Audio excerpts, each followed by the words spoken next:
Contact.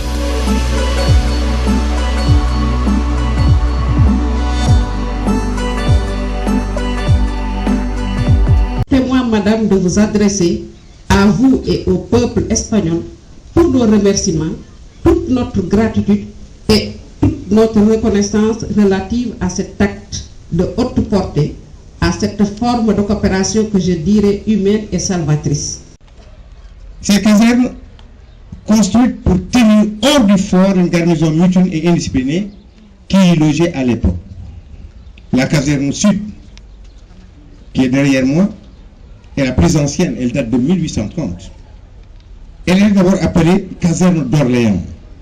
Le bâtiment nord portait à l'origine le nom de vicomte Joseph Rognan et a été construit à partir de 1843.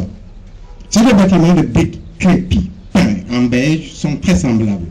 Ils ont un rez-de-chaussée orné d'arcades et de 2 étages à fenêtres rectangulaires. Ils ont abrité aussi le corps des tirailleurs sénégalais créés, vous le savez déjà, bon Saint-Lucien, en 1857. Le Rognan abrite aujourd'hui le mess des officiers de l'armée sénégalaise.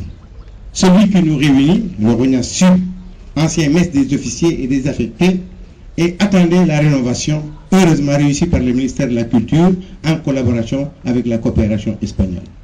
Messieurs de la République d'Espagne, merci pour tout. Aujourd'hui, ceci est primordial dans la recherche et la conservation de données devant permettre la modélisation des solutions à apporter face aux défis climatiques. Comme rappelé hier par le recteur de l'Université Gaston Berger, la coopération espagnole a ensuite permis la mise en place d'écoles ateliers qui ont fini de former un personnel performant dans les activités de développement communautaire.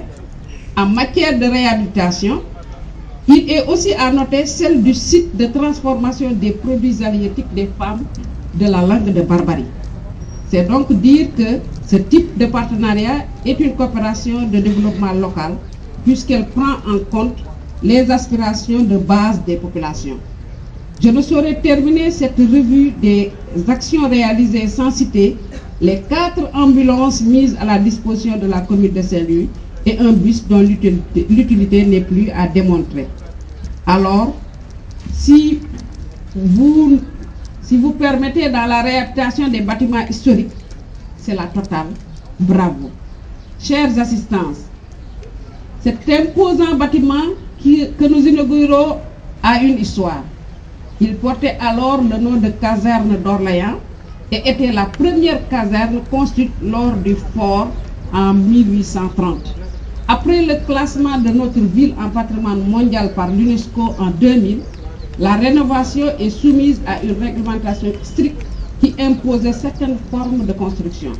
Vous constatez avec moi que ce souci a été respecté par la coopération espagnole, mais aussi par l'ANPE dont le directeur général M. Dien a tenu dès sa prise de fonction à relancer cette réflexion à laquelle près de 100 spécialistes ont participé. Chers partenaires, en attendant le programme de développement touristique qui envisage de réhabiliter plusieurs bâtiments et édifices publics, vous avez déjà été à l'œuvre et voilà le résultat. Vous donnez déjà à cette place mythique de Faidherbe une allure fière, son état datant. Le Rognan Nord retrouve son jumeau. Vous venez de rénover le cœur de notre ville. Vous venez de rénover ce qui nous est cher. Nous vous en serons toujours reconnaissants.